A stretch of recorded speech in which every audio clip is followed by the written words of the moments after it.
On en vient en Grande-Bretagne à ce documentaire de la BBC qui secoue le pays tout entier. Des milliers d'enfants d'écoles confessionnelles apprennent comment appliquer les châtiments corporels contenus dans la charia. Sur place, Jacques Cardot, Stéphane Guillemot. L'enseignement de la charia en Grande-Bretagne, c'est une réalité que démontre ce reportage. Les journalistes se sont d'abord procuré les manuels scolaires de 40 écoles privées musulmanes. Ils les ont piochés dans les bibliothèques concernées avant de faire analyser ces 12 années de programme scolaire par Neil Robinson, un théologien expert en lecture du Coran. Dans ce livre pour élèves de 15 ans, par exemple, on explique quelles sont les punitions à appliquer en cas de vol. Un voleur aura la main coupée pour un premier crime et le pied tranché pour un deuxième crime. Les enfants apprennent aussi comment couper les membres. Et pour les actes homosexuels, la sanction est encore plus dure. La punition selon ce livre, c'est le meurtre ou l'exécution. Il peut y avoir débat sur la façon d'appliquer cette sentence. Cela peut être de brûler vif, de lapider ou encore de jeter la personne du haut d'une falaise. Dans cet ouvrage, des enfants de 6 ans doivent compléter des cases afin d'écrire que les non-musulmans sont condamnés à périr dans le feu de l'enfer.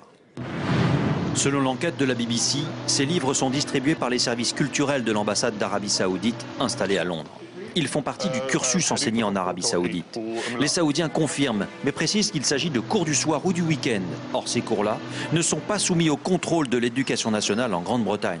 Cela concerne 5000 enfants. Leur argument, c'est de dire que tout cela doit être vu dans un contexte historique. C'est peut-être quelque chose d'acceptable dans d'autres pays, mais pour moi, ce n'est pas le genre de manuel scolaire qui doit circuler dans les écoles anglaises. L'argument historique, c'est aussi ce qui a été avancé pour justifier un nouveau code vestimentaire imposé dans cette école londonienne à la rentrée. Ici, les jeunes filles peuvent porter un simple voile dans la cour, mais sur le chemin de l'école, donc à la vue des hommes, elles doivent se recouvrir complètement. Le niqab et le hijab sont vivement recommandés.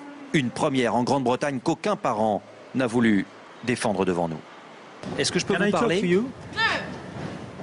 Pourquoi personne ne veut expliquer ce projet ? Parce que vous allez mal l'interpréter. La problématique de ces écoles privées et religieuses, et dont certaines ne sont pas soumises au contrôle, pousse certains parlementaires à demander un durcissement de la législation. Je voudrais que le ministère concerné retire le droit d'enseigner à ces écoles qui approuvent ces règles. C'est détestable, par exemple, qu'au XXIe siècle, les filles soient forcées de couvrir leur visage. Ces écoles, souvent financées par des fonds étrangers, sont en pleine expansion en Grande-Bretagne.